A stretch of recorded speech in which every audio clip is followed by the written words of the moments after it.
Retrouvez Smart Transfo avec l'OSAM, la transformation des métiers par le digital.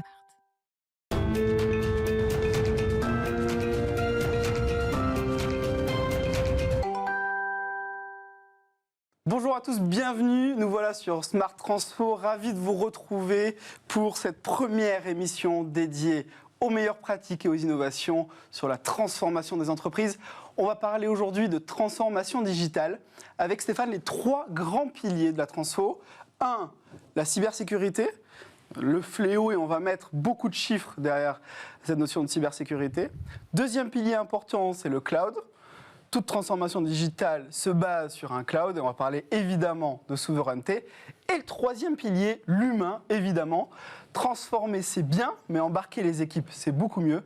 A tout de suite sur Smart Transfo.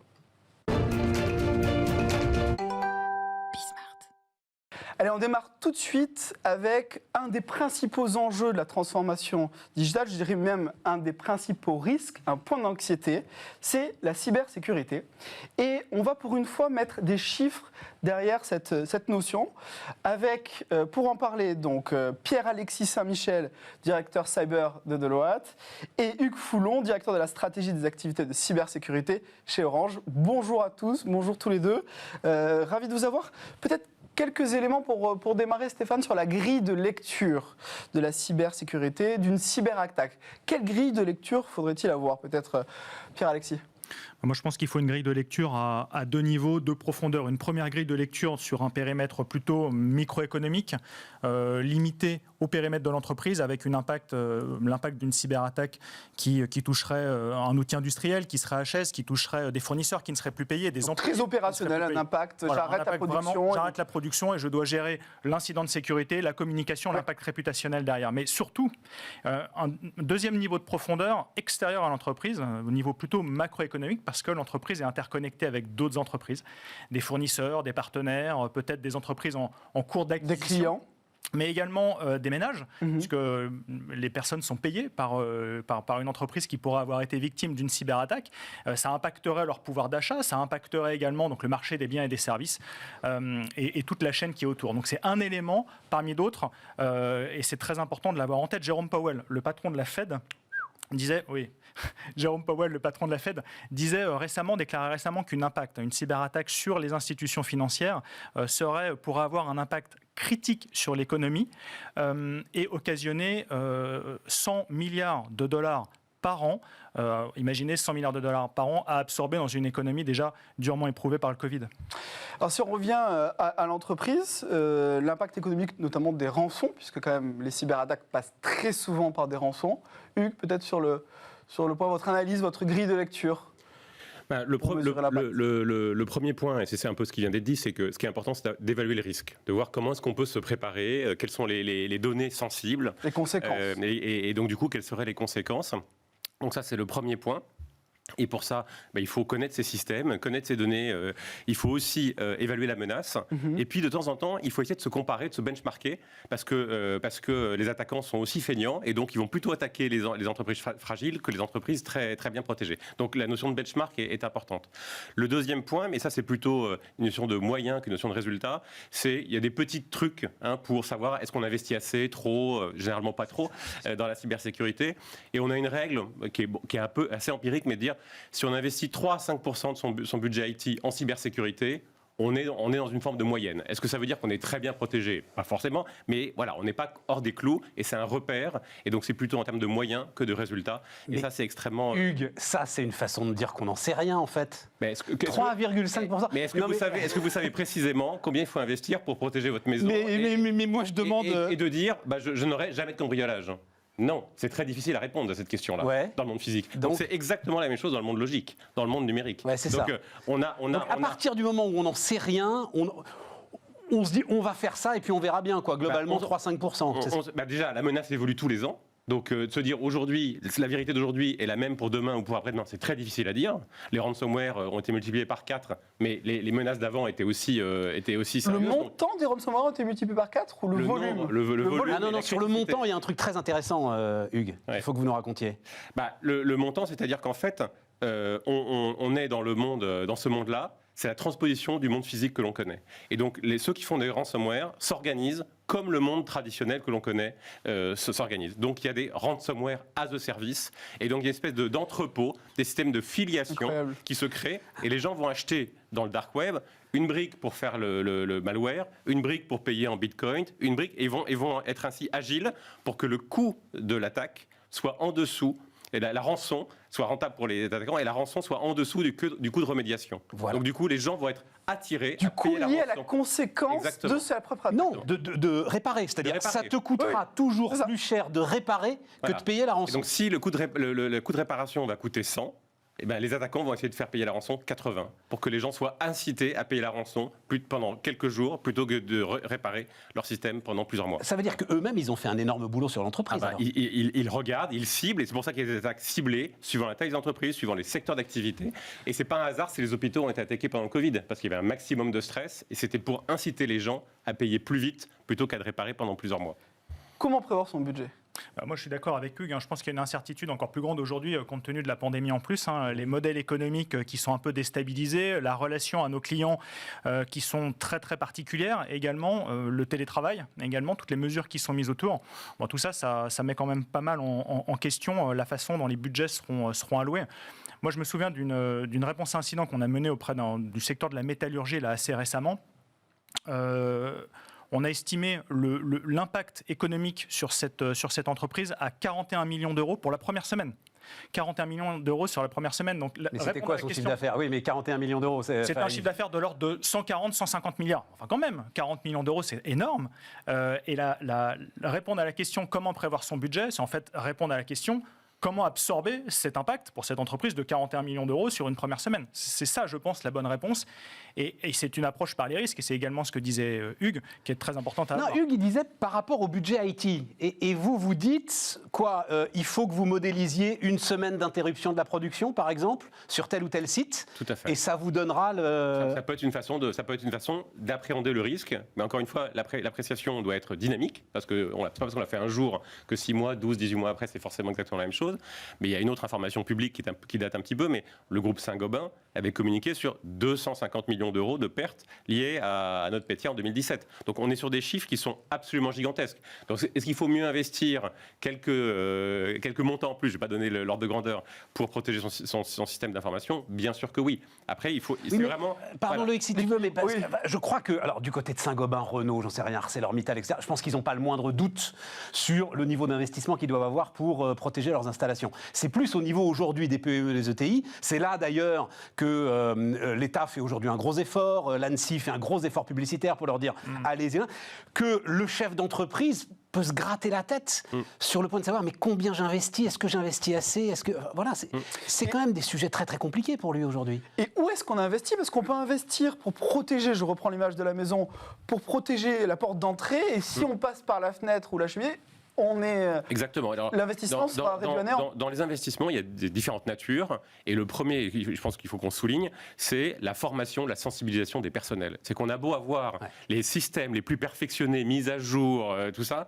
Si les gens mettent dans leur mot de passe 1, 2, 3, 4, 5, 6, tout le monde est admin sur les comptes administrateurs des serveurs, eh ben, la porte est béante. Et c'est ce qui coûte le moins cher, ça, Hugues, en plus ? Oui, c'est là-dessus qu'on a le ROI, parce que de toutes les manières, quoi qu'on fasse d'un point de vue technique, on aura besoin d'avoir des gens qui sont entraînés, formés, sensibilisés, qui connaissent leurs obligations au titre de la LPM quand c'est une OIV ou autre, ou la réglementation locale. OIV, c'est donc les organismes d'intérêt vitaux. Ah, oui, c'est ça. Voilà. Mais il y en a plein qui ne le sont pas. Donc toute la partie sensibilisation, et c'est tout le phénomène actuel où on en parle beaucoup dans les médias, sur votre chaîne ou autre, c'est extrêmement précieux parce que ça permet d'informer et de sensibiliser les gens. Pierre-Alexis, d'autres recommandations. Donc, 1, investir sur les collaborateurs. Quelles sont les autres recommandations ? Où investir ? Bien investir. Moi, je pense qu'il faut investir sur bien comprendre ces risques, ce à quoi on est soumis. Oui.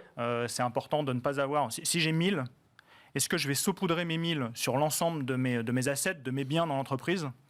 Je ne suis pas certain. Ou est-ce que je me concentre vraiment sur les crown jewels, vraiment ce sur quoi il faut vraiment que je mise, parce que sans cela... Les joyaux de la couronne. Sur les joyaux de la couronne, parce que sans cela... Point sensible. Sans cela, ça pourrait conduire vraiment à altérer grandement les performances de l'entreprise, voire même conduire à la Donc ton crise de la message, c'est de ne pas saupoudrer les investissements, mais plutôt les concentrer sur les points de leverage. Moi, je pense que c'est très important et d'expérience, d'un point de vue opérationnel, on voit bien quand on répond à un incident de sécurité au niveau d'un ransomware, par exemple, que l'attaquant va se latéraliser de proche en proche, prendre la main sur l'ensemble du système d'information, souvent assez rapidement, parce que les réseaux ne sont pas cloisonnés, parce que comme une digue qui lâche, ça envahit d'eau absolument l'ensemble du système d'information, et qu'il s'agit en amont de construire ces digues, de savoir où on les met, est-ce que je les mets en amont de mon système financier, de mes SAP, de mes ERP, ou alors de mon innovation, du système de paye. Qu'est-ce qui est le plus important pour moi, quoi? Voilà. Qu'est-ce qui est le plus important? C'est la question, c'est ça. L'analyse de risque. L'analyse de risque qu'on disait tout à l'heure. Et donc, vraiment, qu'est-ce qui est le cœur du cœur, et vraiment ce que je dois sauvegarder. Et puis après, on va protéger ça en priorité, et c'est là-dessus qu'on va concentrer les investissements. Sachant, comme vous l'avez dit, qu'aujourd'hui, les liens entre filiales, entre partenaires sont de plus en plus étroits, y compris des liens technologiques, des liens informationnels.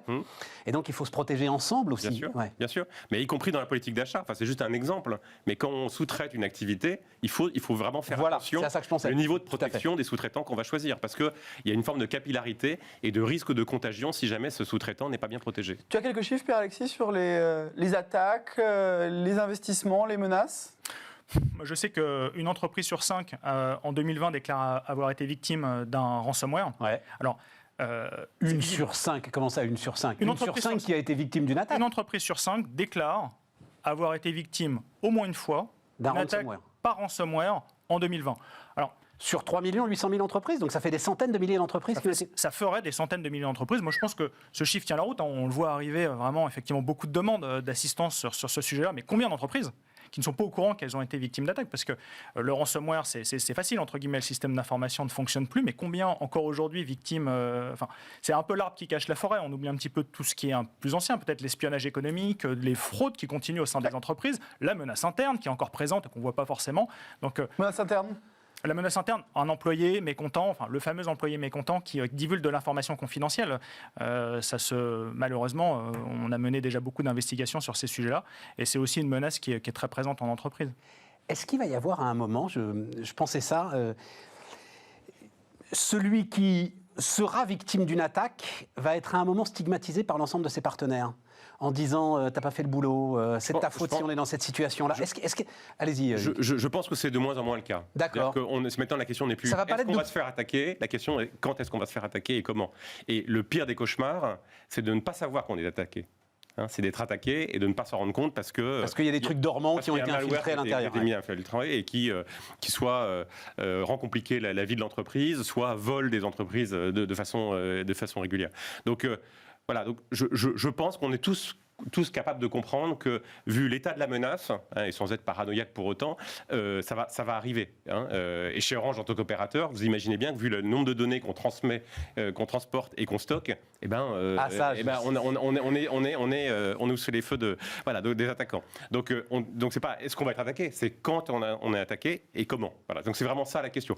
Donc la stigmatisation, moi je pense qu'elle va décroître. D'accord. Et donc ça peut servir encore une fois à générer une prise de conscience. C'est vrai pour les grandes entreprises, mais c'est ce que vous disiez tout à l'heure, Stéphane. Il faut que les entreprises de taille moyenne et également les pro-PME, un salon de coiffure, un bureau d'architecte, enfin, ces gens-là peuvent perdre leur activité si leur système IT s'arrête assez rapidement. Donc comment est-ce qu'on les protège à des budgets raisonnables et abordables? Alors c'était ma question, c'est dans votre activité, à tous les deux, vous voyez qu'il y a une réelle prise de conscience, encore une fois, non pas de la part des très grandes entreprises, mais de la part des ETI, de la part des PME? Oui, je pense que c'est. Il y a des appels entrants, il y a des. Il se passe quelque chose là, en cette sortie de Covid? Tout à fait. On sent qu'avec le Covid, la surface d'attaque, comme vous le disiez tout à l'heure, a été plus importante. Les gens ont télétravaillé, ont utilisé leur ordinateur pro pour faire des trucs perso ou vice-versa, parce que la vie faisait que pendant le premier confinement, c'était organisé comme ça. Et donc, on a augmenté la surface d'attaque, les gens en ont pris conscience, et donc. Oui, on sent, alors il n'y a pas de Big Bang, donc c'est pas instantané, mais on sent quand même qu'il y a un courant général, et chez Orange Cyberdéfense, on voit bien que la demande de nos clients est plus importante, et on a même des nouveaux clients pour lesquels la demande se formalise. Pierre-Alexis? Oui, c'est vrai que sur les rapports d'activité des différentes entreprises, le risque cyber est tout en haut, et puis même les baromètres de risque placent le risque cyber tout en haut, avec les... Ça l'était juste avant le Covid. Étude Alliance 2019, c'était le premier des risques, le risque cyber. Devant le changement climatique. Oui. Donc oui, c'est tout en haut. Pour autant, la façon dont c'est traité en réalité Et il y a parfois un peu une inadéquation entre les deux. Mais c'est vrai qu'on a beaucoup d'entrants là-dessus, de clients qui viennent chercher une stratégie pour investir, une stratégie pour remédier, une stratégie pour durcir en amont. Donc oui, mais ce n'est pas forcément lié au Covid. C'est l'école de l'humilité. Allez, on plonge dans le... Merci beaucoup, merci messieurs. Merci. On plonge dans le cloud. Maintenant. Merci.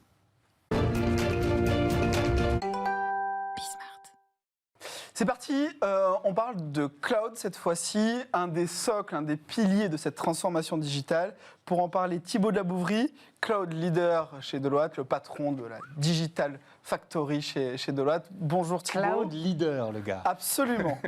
Bonjour Louis. Bonjour Ça Stéphane. donne comme titre, j'avais jamais entendu.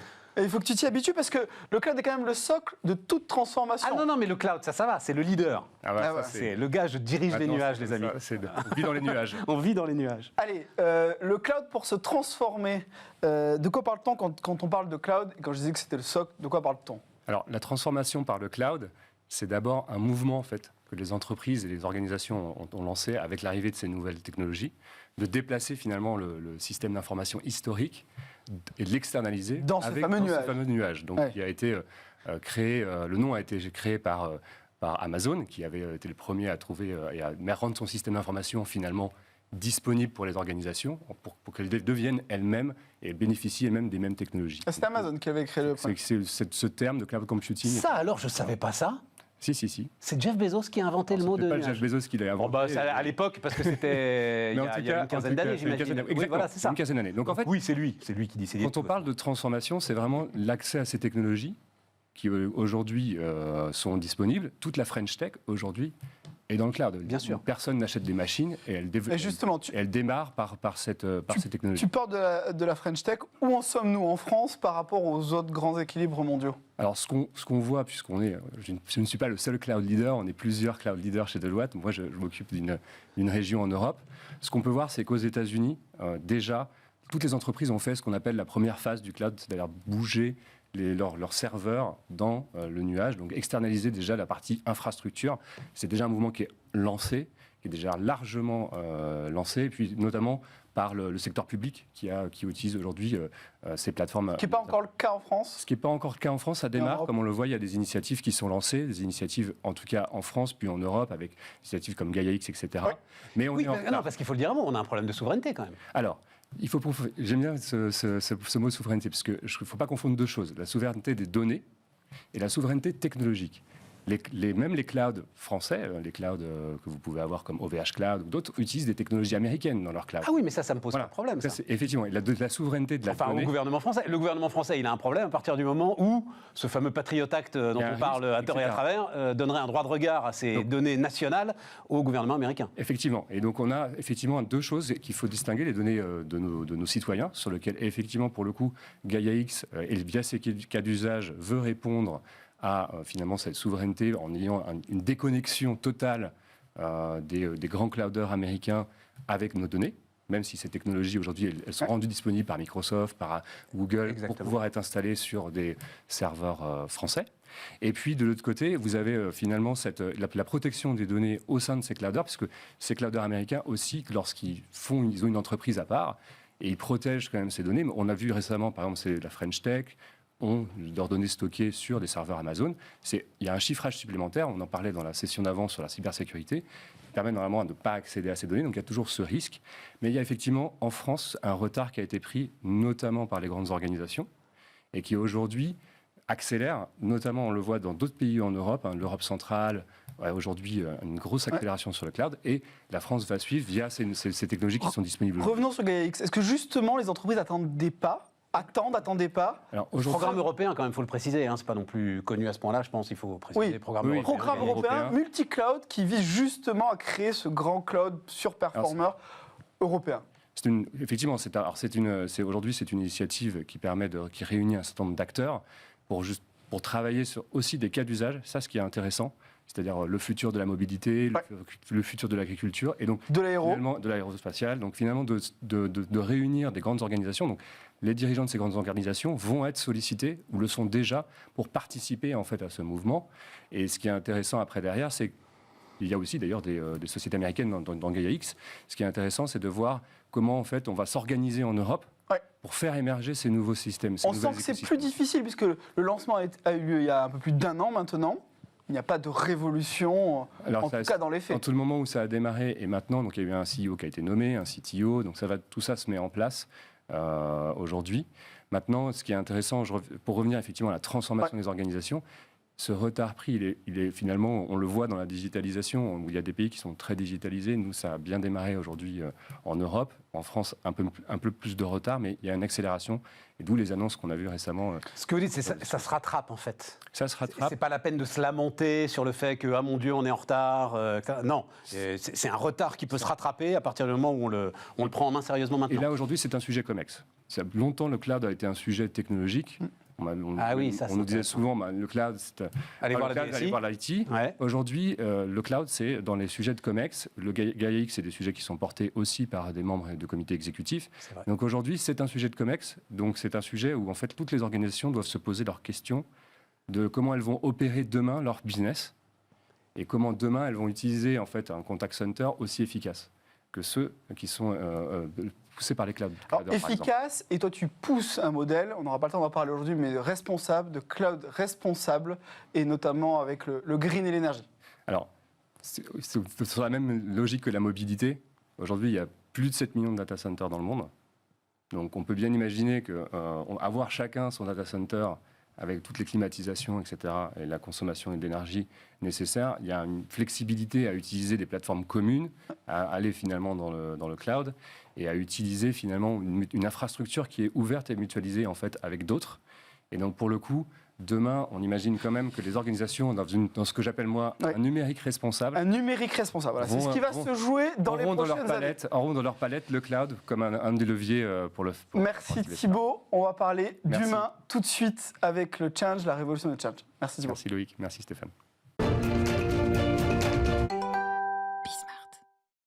On se retrouve sur la troisième partie, le change management, plus globalement l'adoption. L'objectif est d'embarquer toutes les équipes dans cette transformation dont nous avons l'habitude de parler, avec Insideboard qui révolutionne la démarche. Pour en parler, son fondateur, son cofondateur, Michael Bentolila. Salut Michael. Salut. Qui a cofondé donc Insideboard avec son frère, entreprise familiale. Tu peux nous dire quelques mots sur Insideboard ? Donc Insideboard, c'est la première plateforme digitale de conduite du changement basée sur de l'intelligence artificielle. Pourquoi l'intelligence et comment l'intelligence artificielle peut aider à faire en sorte que l'humain, les équipes puissent être embarquées dans des programmes de transformation? On parle d'intelligence artificielle pour pouvoir mobiliser des humains.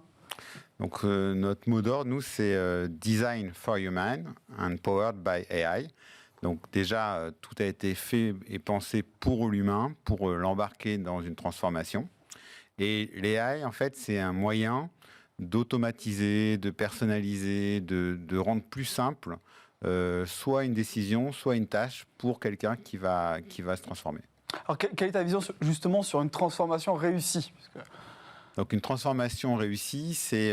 alors, ça dépend de la philosophie. Nous, on est des enfants de l'agile. Ouais. Donc nous, on vient de ce milieu des Salesforce, des Anaplan, de ceux qui ont révolutionné vraiment le cloud, t'en parlais tout à l'heure. Et on vient de là, et donc une transformation réussie, c'est celle qui va embarquer des collaborateurs dans des communautés, qui va personnaliser l'approche, qui va rendre le potentiel individuel au service du collectif, où le succès individuel devient le succès collectif. Et quand on est là, cette agilité, en fait, elle permet de tout traiter le problème de la conduite du changement, de rendre les entreprises beaucoup plus... alors, elles sont agiles, elles veulent être agiles, mais on leur permet d'être agiles. Puisqu'on parle beaucoup avec Loïc de transformation, notamment de la fonction finance, oui. Et la formidable Yael Leblanc, qui s'occupe de tout cela chez Veolia, a une formule que je trouve assez géniale. Elle dit en fait, la transformation réussie, c'est quand les collaborateurs disent « mais en fait, il n'y a pas de transfo, c'était que de la com ». Exactement. Hein, c'est ça, c'est-à-dire, c'est passé bien fluide. Yael, elle a tout à fait raison. Ouais. Ouais, c'est ça, voilà. C'est fluide, c'est naturel, c'est d'ailleurs nous... Chacun a été à son rythme. Voilà, à son rythme, ça gère les différentes maturités, parce que dans une transfo, il y a, dans une boîte, en fait, dans une entreprise, il y a des nouveaux entrants, il y a des gens qui ont déjà 10 ans d'expérience, il y en a qui arrivent, et donc tout ça, ça doit être géré naturellement. Et donc les entreprises qui gèrent ça, les cabinets de conseil qui aident ça, ont du mal à gérer, en fait, avec des approches trop traditionnelles, ce changement. Parce qu'il faut gérer chaque individu. Tout se passe, la transformation, elle est au début individuelle. Elle passe par l'humain.